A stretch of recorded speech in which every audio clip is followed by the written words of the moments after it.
90% des gens font cette erreur avec l'humidité des murs. Pensez qu'un simple drainage extérieur va régler les remontées capillaires dans une vieille maçonnerie. C'est faux. Pire, ça peut faire fissurer gravement votre maison.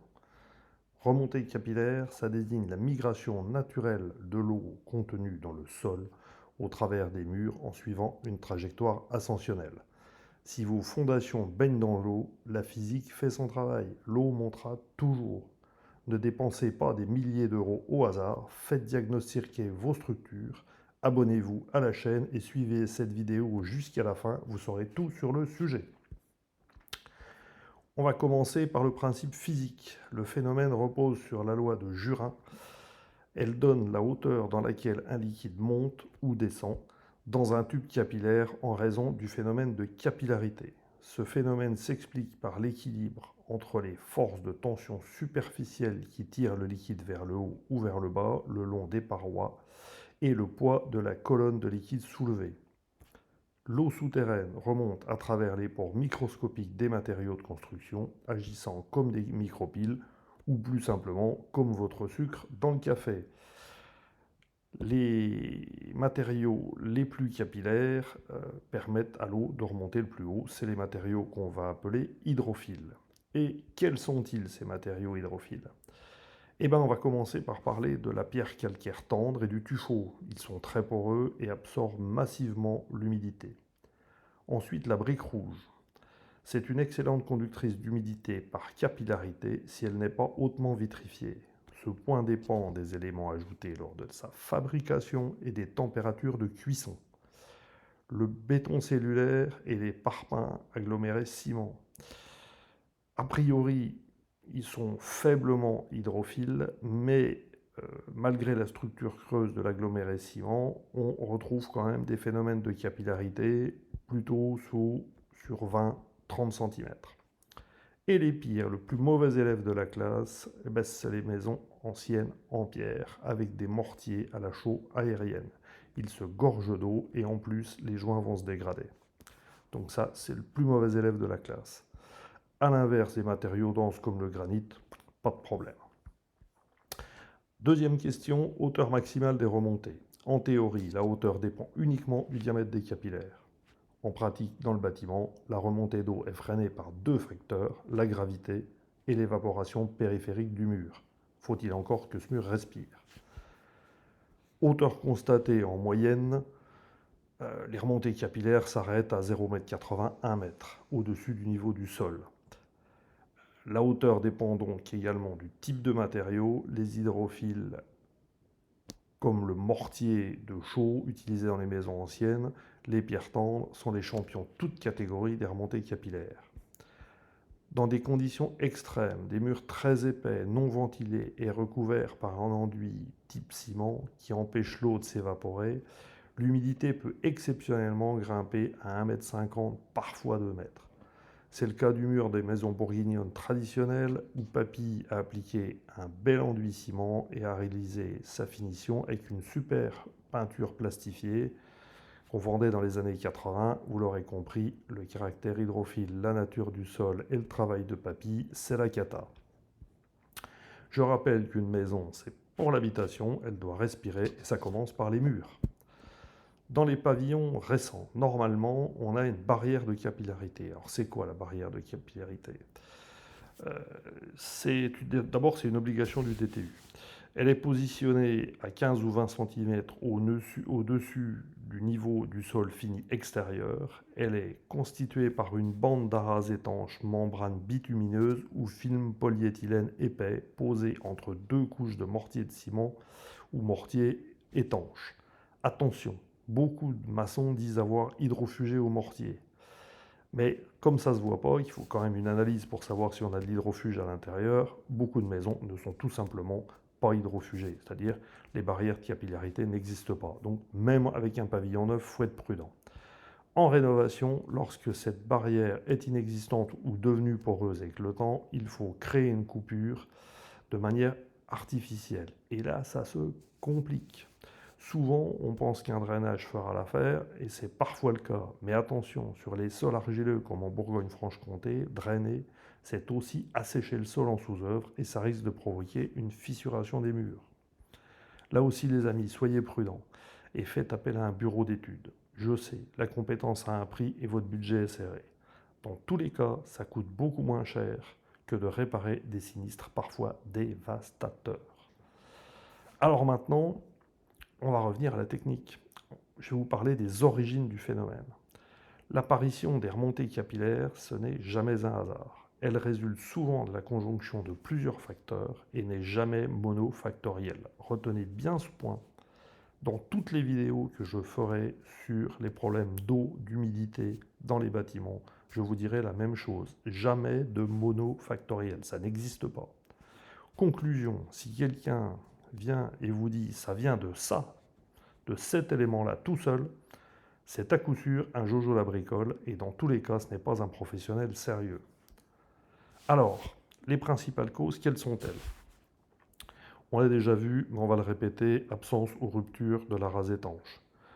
Cas systématique sur les pavillons anciens des années 60-70 ou sur les constructions neuves mal exécutées. Je ne vais pas y revenir. Variation du niveau de la nappe phréatique. Une hausse saisonnière du niveau de la nappe phréatique et des circulations d'eau souterraines, veines d'eau, ruissellement dans les pentes et autres. Ça peut être un vrai problème, y compris les aménagements extérieurs, terrasses, massifs floraux et autres mal conçus, trop près du bâtiment ou en contact avec une partie du bâtiment. Les apports d'eau de surface par ruissellement des eaux de pluie mal canalisées, absence de trottoir périphérique drainant ou stagnation d'eau contre les fondations. Dernier effet, l'effet mèche par remblai excessif. Alors, soit le remblai est excessif, soit le remblai est de mauvaise qualité.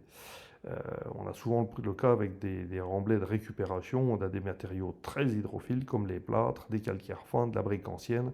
Et là, c'est eux qui vont faire une pile à eau. Ça ne fonctionne pas non plus. Alors, une fois qu'on a diagnostiqué, qu'on a vu tout ça, qu'est-ce qu'on fait? Les moyens de traitement. Avant tout traitement, je le répète, il est impératif de réaliser un diagnostic exhaustif. Je ne le répéterai jamais assez. Il faut qu'il soit réalisé par un pro avec des mesures, avec du matériel, avec du bon sens et de la compétence. Les groupes commerciaux qui vous vendent les services d'un super expert à prix d'or, oubliez. Oubliez. En réalité, ils sous-traitent pour quelques centaines d'euros à des gens peu ou pas qualifiés. Mon conseil, prenez un expert hors réseau, un indépendant, googlisez-le, regardez son parcours, ses diplômes. Sachez qu'en expertise, il n'y a aucune certification, aucun diplôme. Les meilleurs, on va dire, sont les ingénieurs et les techniciens génie civil. Les autres, oubliez, et surtout ceux qui s'affichent avec une liste de certifications bidons d'organismes tout aussi bidons. En France, aucune certification pour le métier d'expert bâtiment. Ça n'existe pas. Pour avoir un petit repère, l'article 232 du Code de procédure civile dispose que le juge peut charger toute personne de son choix de l'éclairer par des constatations, par une consultation ou par un rapport d'expertise sur une question de fait qui requiert les lumières d'un technicien. Eh bien, faites comme le juge. Cherchez quelqu'un de compétent. Pire que tout, certains commerciaux de boîtes spécialisées dans le traitement de l'humidité se présentent comme experts. Alors c'est vrai, ce sont des experts pour vous prendre vos euros. Aucun problème. Alors les amis, en un seul mot, sélectionnez un pro. Maintenant, on va revenir sur la technique. Et je vais évoquer les traitements curatifs définitifs. Là aussi, ils devront être adaptés à votre problème. Ce qui est vrai chez vous n'est pas vrai chez votre voisin. Et ils sont de deux types. Ceux qui bloquent l'eau. Injection de résine hydrophobe, c'est le plus courant, c'est le plus connu. On fore des trous à la base des murs tous les 10 à 20 cm, on y injecte une résine liquide ou un gel, silane, siloxane, et au contact de l'humidité, la résine va se polymériser et créer une barrière chimique étanche définitive dans l'épaisseur du mur. Alors, c'est une bonne idée, ça fonctionne bien, mais attention, quand on bloque l'eau, elle a la fâcheuse manie de chercher un autre chemin, et l'autre chemin, dans un bâtiment ancien par exemple, il va être très facile à trouver. Donc attention, là aussi, diagnostic complet. Action, monoaction pour origine monofactorielle, origine multifactorielle, multi-action. La saignée mécanique, c'est très rare, c'est très lourd, ça coûte très cher, il faut que ce soit fait par des hyperspécialistes. Ça consiste à scier le mur en section horizontale pour y insérer physiquement une membrane étanche. Il ne faut pas mettre le mur par terre, c'est pas facile.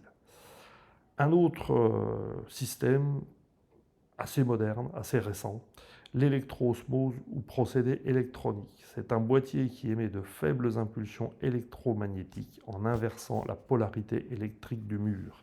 L'eau attirée par le pôle négatif est théoriquement repoussée vers le sol.